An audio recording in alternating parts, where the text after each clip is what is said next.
अनंत विजय राजा कुंती पुत्रो युधिष्ठिर नकुलः सहदेवश्च सुघोषमणिपुष्पको 16 काश्यश्च परमेश्वर शिखंडी च महारथ धृष्टद्युम्नो विराटः सात्विकिश्च प्राजित 17 द्रुपदो द्रौपदेयाश्च सर्वशः पृथिवी हे राजन, कुंती पुत्र राजा युधिष्ठिर ने अपना अनंत विजय नामक शंख बजाया तथा नकुल और सहदेव ने सुघोष एवं मणिपुष्पक शंख बजाए।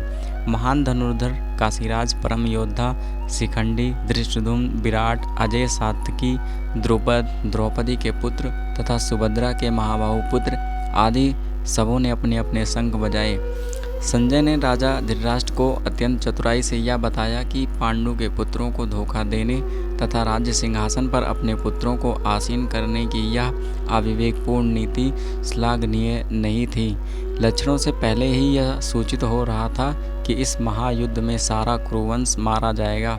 भीष्म पितामह से लेकर अभिमन्यु तथा अन्य पौत्रों तथा विश्व के अनेक देशों के राजाओं समेत उपस्थित सारे के सारे लोगों का विनाश निश्चित था।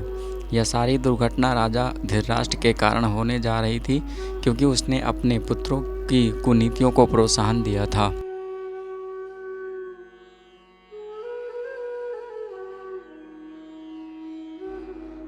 इन विभिन्न शंखों की ध्वनि कोलाहलपूर्ण बन गई, जो आकाश तथा पृथ्वी को शब्दमान करते हुए धृतराष्ट्र के पुत्रों के हृदय को विदीर्ण करने लगी। जब भीष्म तथा दुर्योधन के पक्ष में अन्य वीरों ने अपने अपने शंख बजाए तो पांडवों के हृदय विदीर्ण नहीं हुए। ऐसी घटनाओं का वर्णन नहीं मिलता, किंतु इस विशिष्ट श्लोक में कहा गया है कि पांडवों के पक्ष में शंखनाद से धृतराष्ट्र के पुत्रों के हृदय विदीर्ण हो गए। इसका कारण स्वयं पांडव तथा भगवान कृष्ण में उनका विश्वास है। परमेश्वर की शरण ग्रहण करने वाले को किसी प्रकार का भय नहीं रह जाता, चाहे वह कितने भी विपत्ति में क्यों न हो। 19 अथ सत्यान् दृष्ट्वा धार्तराष्ट्रान् कपिध्वज प्रवृते शस्त्रसम्प्ते धनुर्द्यम्य पांडव। उस समय हनुमान से अंकित ध्वजा लगे रथ पर आसीन पांडुपुत्र अर्जुन अपना धनुष उठाकर तीर चलाने के लिए उद्यत हुआ।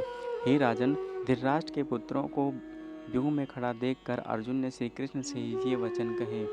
युद्ध प्रारंभ होने ही वाला था। उपर्युक्त कथन से ज्ञात होता है कि पांडवों की सेना की अप्रत्याशित व्यवस्था से धृतराष्ट्र के पुत्र बहुत कुछ प्रोत्साहित थे, क्योंकि युद्ध भूमि में पांडवों का निर्देशन भगवान श्री कृष्ण के आदेशानुसार हो रहा था। अर्जुन की ध्वजा पर हनुमान का चिन्ह भी विजय का सूचक है, क्योंकि हनुमान ने राम तथा रावण युद्ध में राम की सहायता की थी, जिससे राम विजयी हुए थे। इस समय अर्जुन की सहायता के लिए उनके रथ पर राम तथा हनुमान दोनों उपस्थित थे। भगवान कृष्ण साक्षात राम है और जहाँ भी राम रहते हैं वहाँ उसका नित्य सेवक हनुमान होता है तथा नित्य संगिनी वैभव देवी सीता उपस्थित रहती हैं। अतः अर्जुन के लिए किसी भी शत्रु से भय का कोई कारण नहीं था। इससे भी अधिक इंद्रियों के स्वामी भगवान श्री कृष्ण निर्देशन के लिए साक्षात उपस्थित थे। इस प्रकार अर्जुन को युद्ध के मामले में सारा सत्य परामर्श प्राप्त था। ऐसी स्थितियों में जिनकी व्यवस्था भगवान ने अपने शाश्वत भक्त के लिए की थी, निश्चित विजय के लक्षण स्पष्ट थे।